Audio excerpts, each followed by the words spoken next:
Graça e paz. Hoje a gente vai falar um pouco sobre a graça, né?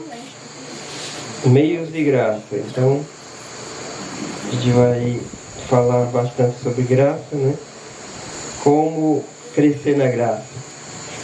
Bem, vamos orar para a gente iniciar aqui a mensagem. Ó Deus, obrigado por esse retiro, obrigado por todos os que estão aqui, Senhor Deus, para receber da Tua graça, Senhor Deus. Peço que o Senhor me use com o Teu Espírito, que está em mim, nos meus irmãos. Que o Senhor venha falar ao coração de cada um aquilo que o Senhor deseja e aquilo que cada um precisa. E assim possamos crescer na graça e no conhecimento do Senhor Jesus Cristo nesta noite, Senhor. E não somente nesta noite, mas aprendermos a como fazer isso durante todos os dias da nossa vida. É o que eu te peço e desde já te agradeço em nome do Senhor Jesus Cristo. Então, irmãos, como a gente viu, o tema do retiro é meios de graça. Então, primeiro eu vou começar explicando o que é graça, né? Eu sei que muitas pessoas já têm um conhecimento do que é graça. Alguém sabe aí o que é graça? Favor imerecido. Favor imerecido, né? Que foi que falou? Irmão, né? Zezinho. Então, irmãos, realmente é o conceito mais comum de graça, é favor imerecido. Ou seja, Deus nos dá a sua salvação, seu perdão a nós que não merecemos, não fizemos por merecer isso, né? Porque nós somos pecadores e antes de conhecer ao Senhor Jesus, antes de conhecer o Evangelho e de crermos no Evangelho do Senhor Jesus, alguns nem eram indiferentes ao que a palavra de Deus dizia, outros tinham a sua religião, buscava a Deus por causa que foi ensinado pelos seus pais, né? E por temor aos seus pais e também pela questão do ser humano, Deus já ter feito o ser humano com essa sede de Deus mesmo, né? E que também a gente busca muito a Deus em busca de ajuda, né? Para as nossas necessidades. Então, por isso é que o ser humano mesmo, muitas vezes ele busca a Deus, mas só que ele busca da sua maneira, né? Então, Deus ele se revela, né, a nós, e a gente vê que a revelação dele, a maior revelação dele é o Senhor Jesus Cristo, né? Porque ele veio fazer o sacrifício que possibilita a nossa salvação, porque nós somos culpados, nós quebramos as leis do Senhor. Então nós merecíamos, todos nós, com justiça, nós merecíamos a condenação eterna. E Deus, para nos salvar, Ele teve que fazer o sacrifício do próprio Filho, né? Para poder pagar os nossos pecados, quitar a nossa dívida e oferecer de graça a nós a vida eterna. Então, essa oferta de salvação através do sacrifício do seu Filho, o sacrifício que foi Ele que fez, porque nenhum sacrifício humano poderia cobrir o pecado, nem do ser humano que está fazendo o sacrifício, quanto mais de milhares de pessoas ao longo da história, né? Simplesmente porque as nossas ofensas é contra um Deus eterno, né? Então, a vida de um mortal não seria suficiente para pagar a dívida que nós temos com esse Deus. E não é só de um pecado, são de milhares de pecados que nós cometemos, tá certo? Então, graça é a forma que Deus encontrou de nos salvar, nos dando de presente, sem nós merecermos a vida eterna. Mas a gente sabe que para isso é preciso a gente crer. E aí, como é que Deus faz para que a gente creia? É preciso Deus nos dar a fé também, certo? Então, até a fé, que a gente vê que na palavra de Deus diz que nós somos salvos mediante a fé, lá em Efésios 2, 8 e 9, a gente vai ver que esse é um versículo que mostra que a graça, nós somos salvos pela graça. Se você olhar Efésios 2, 8 e 9, diz o que? Pela graça sois salvos mediante a fé, e isso não vem de vós, é dom de Deus, não de obras para que ninguém se glorie. Então nós somos salvos pela graça de Deus e não pelas nossas obras, pela graça de Deus e não pelos nossos sacrifícios, pela graça de Deus que enviou seu Filho para morrer na cruz e pagar os nossos pecados e nos dar de graça, sem nós merecermos, a vida eterna. Então, graça nesse aspecto é favor imerecido de Deus a nós, tá certo? Mas graça, ela tem outro aspecto que, sinceramente, eu descobri quando eu estava estudando para dar essas mensagens à igreja. Eu já tinha lido na palavra de Deus sobre graça, mas existia esse aspecto da graça que eu ainda não entendia bem, e que eu descobri que a graça ela tem outro aspecto além de ser um favor imerecido pelo qual Deus concede o perdão e a salvação a pessoas que não merecem, né? Então, qual é esse segundo aspecto da graça? É que a graça é o poder de capacitação dado por Deus através do Espírito Santo. Ou seja, é um poder que Deus dá a nós através do Espírito Santo, uma capacitação para viver a vida cristã. Ou seja, além de ser um favor imerecido de nos salvar, graça também é o poder que Deus nos dá para viver a vida cristã. Isso significa que simplesmente se Deus nos perdoasse pela fé no Senhor Jesus, a fé que Ele nos dá no Senhor Jesus, como nós iríamos viver essa vida cristã? Como nós iríamos viver? Sem esse poder de vencer o pecado, sem esse poder de ter nossa mente transformada a cada dia, renovada a cada dia, né? Então, Deus, Ele não salva, Ele não dá fé e nos abandona. Ele nos dá fé e Ele nos faz perseverar nessa fé. Isso é chamado perseverança dos santos. Ou seja, aquele que crê realmente em Jesus, ele não está só. E a prova disso é que Deus, nessa dispensação, Ele nos dá o Espírito Santo de Deus para fazer com que essa graça continue se derramando na nossa vida. Quando Jesus disse que Ele daria a água da vida e que essa água jorraria para a vida eterna, é isso que Ele quer dizer. Que esse poder de transformação da nossa mente, do nosso coração, ele é contínuo na nossa vida. Entretanto, Deus está disponibilizando esse poder através de certos meios. E esses meios são chamados meios de graça. Tá certo? Vamos ver como esse aspecto da graça é real através de passagens como Efésios capítulo 1, versículo de 4 a 6.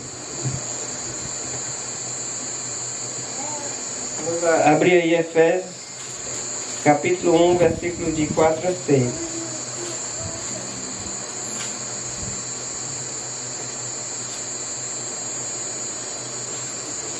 Então, Efésios 1, 4 a 6, irmãos, diz o seguinte: assim como nos escolheu nele antes da fundação do mundo para sermos santos e irrepreensíveis perante ele e em amor, nos predestinou para ele, para a adoção de filhos, por meio de Jesus Cristo, segundo o beneplácito da sua vontade, para louvor da glória de sua graça, que ele nos concedeu gratuitamente no amado. Então aqui diz que ele nos escolheu, ele nos salva, né? Ele nos dá fé, nos salva, ele nos predestina, né, para ser filhos dele, nos transforma em filhos adotivos dele, filhos de adoção. E aqui ele diz uma coisa bem interessante, que ele diz aqui no versículo 4 que ele fez isso para sermos santos e irrepreensíveis perante ele em amor. Então, como é que nós somos santos e irrepreensíveis diante de Deus após termos crido no Senhor Jesus?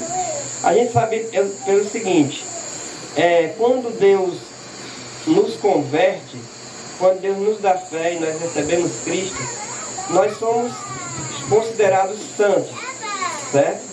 Santos diante de Deus, ou seja, sem pecado. Por quê? Porque os nossos pecados foram pagos por Cristo. Então nós não temos nenhum pecado que venha a ser cobrado por nós para nos condenar, cobrado a nós para nos perdoar, para nos condenar. Então, essa santificação é chamada santificação instantânea, posicional. Na hora que eu creio em Jesus, eu estou perdoado de todos os meus pecados passados, presentes e futuros. Não vai ficar nenhum pecado fora, porque se ficasse um pecado fora, eu não seria salvo. Entendeu? Então eu sou completamente perdoado, até dos pecados que eu ainda vou cometer. Entretanto, apesar de nós termos crido e sermos santos e sermos salvos, mas a Bíblia diz que Deus quer que a gente seja irrepreensível. O plano de Deus é que nós sejamos santos e irrepreensíveis perante Ele. Então, como nós conseguiríamos isso se Deus não continuasse agindo em nós pela sua graça, derramando poder sobre nós, através do seu Espírito? Então, o que acontece é que Deus dá o seu Espírito para vir morar dentro de nós, e Ele quer derramar esse poder sobre nós para que esse poder nos transforme e nos santifique a cada dia. Tá certo? Então, quem vai nos tornar santos e irrepreensíveis, que seja chamado de santificação prática, ou santificação progressiva, é essa ação do Espírito Santo, desse derramamento da graça de Deus em nossas vidas, que ocorre através do Espírito Santo. Entretanto, como é que Deus vai derramar essa graça em nossas vidas? Ele vai derramar essa graça na nossa vida através de meios de graça, tá certo? Esse poder, não vamos pensar que é alguma coisa, como a gente sempre mistifica muitas coisas, porque a gente assiste muitos filmes onde as pessoas têm poderes, né? Mas esse poder é simplesmente, ou eu estou falando simplesmente, mas na realidade é a coisa mais complexa que existe, é a nossa transformação do homem interior, do ser interior, em uma pessoa mais parecida com Jesus a cada dia, certo? Então, poder, você não pense que é algum raio, alguma energia que você tem. Não. O poder é a transformação da sua mente. É a conformação da sua mente, dos seus pensamentos, das suas ações, das suas intenções, àquilo que Jesus Cristo é. Tá certo? É a transformação do nosso caráter. Porque nós agimos, nós somos de uma forma, nós somos da forma como nós costumamos pensar e agir. E nós só somos transformados, só agimos diferente quando Deus transforma a nossa mente, quando Deus transforma o nosso coração, é que aí nós começamos a agir diferente. E como é que Ele faz isso? Através da sua graça. E essa graça é através dos seus ensinos, é através do Espírito Santo nos guiando a cada dia, tá certo? E Ele vai usar quem para nos ajudar nisso? Vai usar todos nós, vai usar cada um de nós, para nos ajudar um ao outro nesse crescimento, tá certo? Então, eu esqueci até de ler aqui uma observação que eu achei muito interessante, que diz assim: a graça não somente nos aceita na família de Deus, mas também supre o poder que necessitamos para viver a vida cristã. E nós estamos numa dispensação tão maravilhosa que Deus nos dá o seu próprio Espírito Santo, a sua própria presença para viver dentro de nós.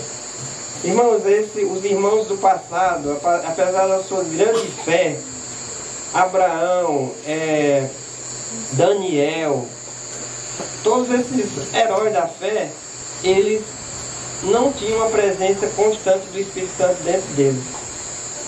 Eles tinham, que Deus deu pela sua graça, Deus deu pela sua graça o quê? A lei. Deus deu pela sua graça a instrução de como eles viverem de forma a agradar a Deus. Porque antes eles só tinham a consciência, mas agora eles tinham a lei no Velho Testamento. Mas Deus derramava o seu Espírito em determinadas pessoas para cumprir a função de ensinar o povo, de governar o povo, de levar aquele povo aos caminhos do Senhor, a obedecer à lei do Senhor, certo? Outro versículo que vai mostrar isso, irmãos, é Romanos 6,14. Vamos ver se a gente é mais rápido, né? Romanos 6,14, ele vai provar que a graça de Deus é um poder que ele derrama sobre nós para nos santificar. Romanos 6,14, ele vai dizer o seguinte, ele vai dizer que porque o pecado não terá domínio sobre vós, pois não estáis debaixo da lei, e sim da graça. Então, irmãos, por que o pecado não vai conseguir dominar o crente? Porque nós não vamos, apesar de nós sabermos que estamos perdoados de todos os nossos pecados, passados, presentes e futuros, estamos salvos, estamos garantidos a nossa entrada no céu, mas mesmo assim, nós não vivemos no pecado.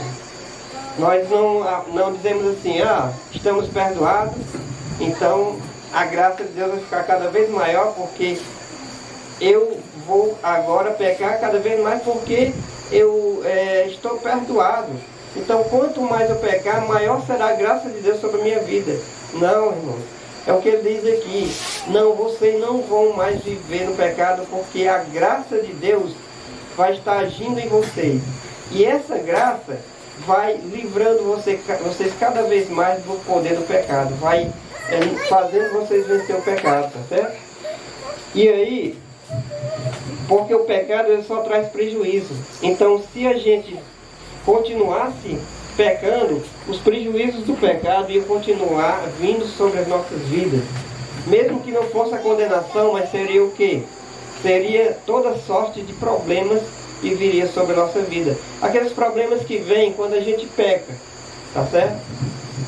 Quando a gente peca, sempre vem problemas, sempre vem morte, né? Sempre vem alguma coisa que ela traz. A Bíblia diz que o pecado gera morte, ela gera morte de amizades, ela gera morte ao pé da letra, morte mesmo, de matar o outro, seja com palavras, seja de fato mesmo, entendeu? Então, Deus quer nos libertar do pecado, do poder do pecado. Aqui também nós temos outra prova disso, Atos 4,33. Atos 4,33. Abrimos aí Atos 4,33.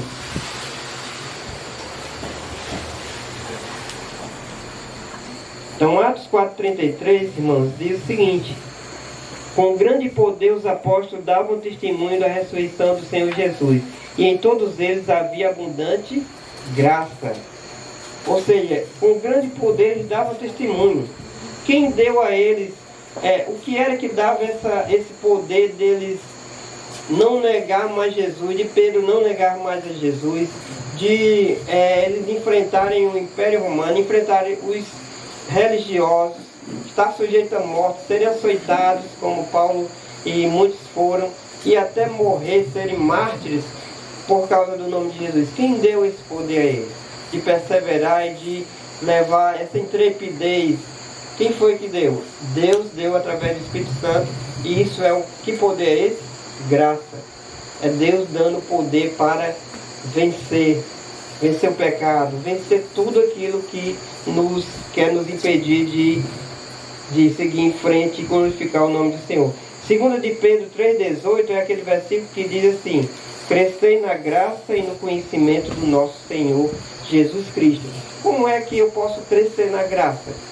Eu posso crescer nesse aspecto da graça, nesse aspecto de poder espiritual para vencer o pecado, para ser cada vez mais santo, para servir cada vez mais a Deus, para perdoar cada vez mais os que me ofendem, para ter uma transformação de caráter, para produzir o fruto do Espírito, ser uma pessoa alegre, ser uma pessoa fiel, benigna, bondosa, amorosa, ter paz com as pessoas.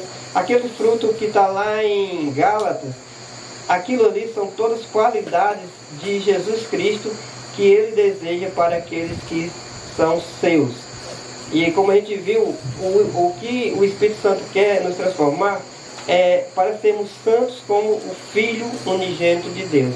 Nós somos filhos adotivos, mas o nosso modelo de filho é o modelo de Cristo. Ele é o Filho perfeito. É claro que Deus não cobra a perfeição de nós, mas Ele nos dá meios para que a gente cresça nessa santidade. Então, a gente viu que nós precisamos desse poder para viver a vida cristã. E esse poder Deus está querendo derramar na sua igreja, para que a sua igreja glorifique o seu nome. Mas como Deus Ele vai suprir esse poder espiritual? Quando você quer se desenvolver fisicamente, o que é que você tem que fazer? O que é que você tem que fazer quando você tem que desenvolver força, tem que desenvolver músculos, tem que desenvolver essas coisas? Fisicamente, o que é que você tem que fazer? Atividades físicas. E se você quer se desenvolver espiritualmente, que atividades você tem que fazer? Sim, é uma das atividades, realmente. E é o que a gente vai ver. Mas, em geral, o que a gente tem que fazer? Atividades espirituais. Agora, que atividades espirituais são essas? Aí você já respondeu uma delas, tá certo? E a gente viu no retiro aí de abril, o retiro de Semana Santa, ou de Páscoa, né? De 2022, não foi? Já fazem 2 anos. Não foi no ano passado, não. Foi aquele lá de Russas. Disciplinas espirituais, o tema, né? Disciplinas espirituais. Então, irmãos, disciplinas espirituais são exercícios, são treinos que eu, como cristão, devo fazer para poder crescer espiritualmente, para poder ter poder espiritual. Então, vou só relembrar as disciplinas espirituais que nós vimos naquele retiro, e são a absorção bíblica, que é a leitura da palavra, meditação, memorização da palavra, né? Oração é outro exercício, outra atividade espiritual que devemos fazer particularmente. Adoração, evangelismo, serviço, mordomia, jejum e solitude, que é silêncio e solidão. Então você note que essas atividades, elas são treino espiritual. E é tanto que o versículo que a gente usou e que está mostrando o que eu estou dizendo aqui é 1 Timóteo 4,8. 1 Timóteo 4,8, abram aí para vocês verem um contraste que ele faz aí. 1 Timóteo 4,8.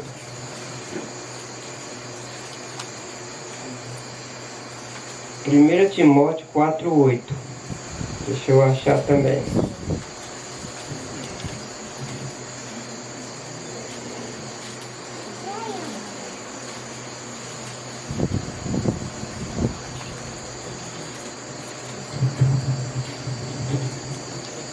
Diz assim, irmão: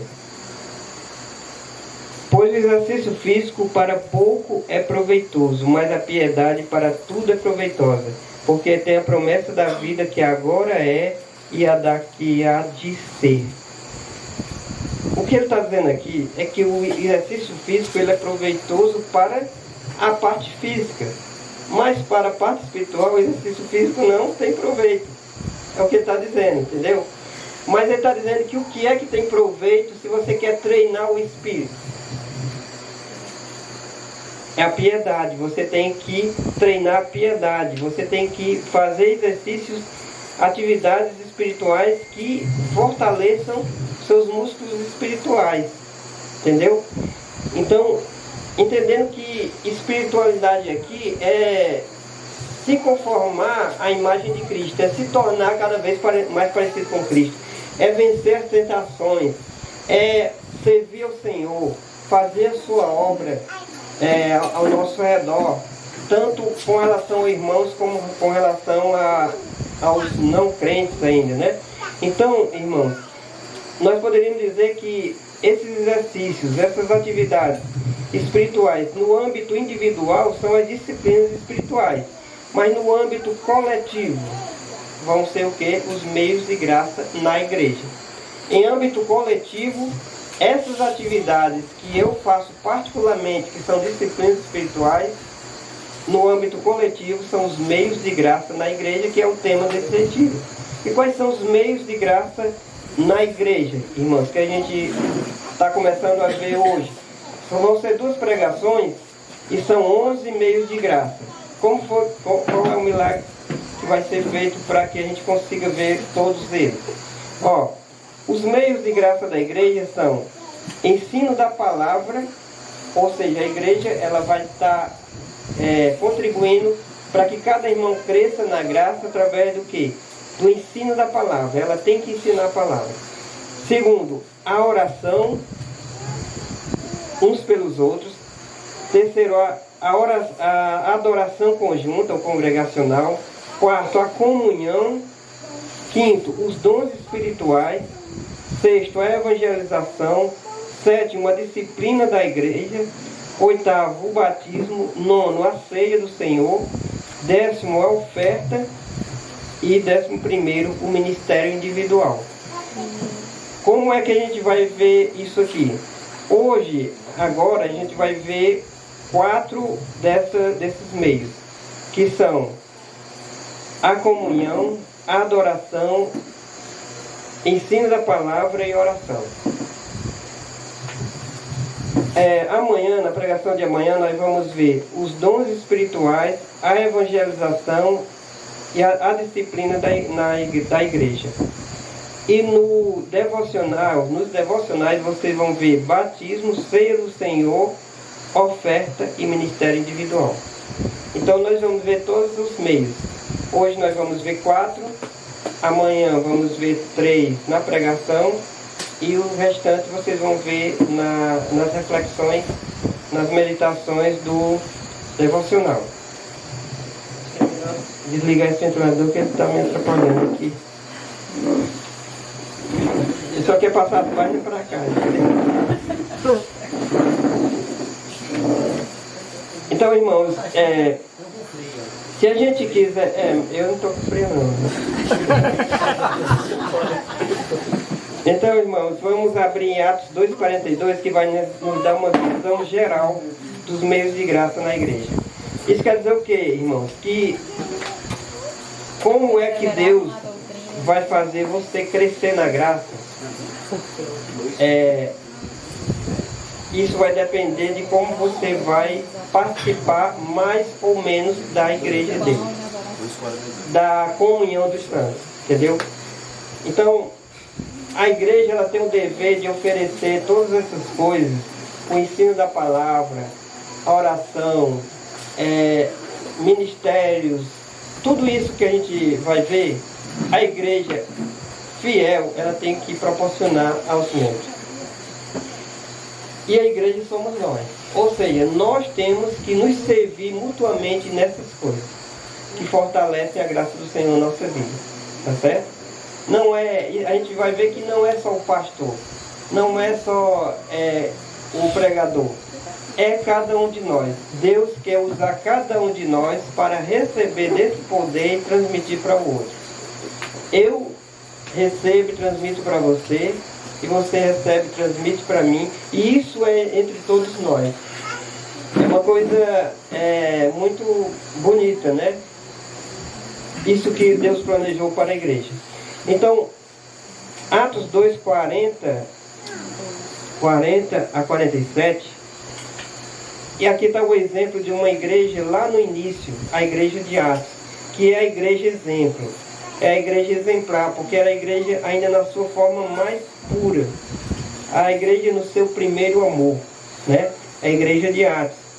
Então, no 2, do 40 ao 47, você vai ter um resumo dos meios de graça que estavam operando, que Deus estava operando naquela igreja. Tá certo? Ó, então diz assim, 2, 40 a 47 vai dizer, com muitas outras palavras. Não, peraí, cadê? Deixa eu ver. 40, 47,